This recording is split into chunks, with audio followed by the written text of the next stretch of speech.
పిల్లల కోసం ఈరోజు మష్రూమ్ కర్రీ చేస్తున్నా. గ్రేవీ లాగా చేద్దామంటే టమాటాస్ కానీ జీడిపప్పు కానీ బఠానీ కానీ ఏం లేవు. ఇంకా అందుకే సింపుల్గా అల్లం వెల్లుల్లి దంచేసి నార్మల్ ప్లెయిన్ కర్రీ చేస్తున్నా. మీకు ఈ కొనుక్కున్న మష్రూమ్ కర్రీ అంటే ఇష్టమా, లేదు అంటే ఊర్లో పొలాల గట్ల మీద దొరుకుతుంది కదా అదంటే ఇష్టమా? నాకైతే ఊర్లో పొలాల గట్ల మీద దొరికే కర్రీ అంటేనే చాలా ఇష్టం.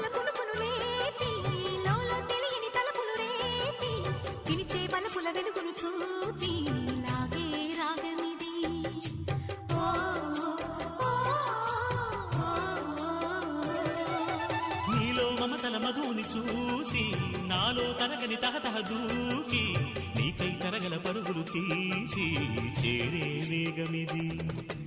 ఆరారు కాలాల వర్ణాలతో నీరాజనం నీకు అందించనా, ఏడేడు జన్మాల బంధాలతో ఈనాడు నీడు పండించనా. మరి తయారు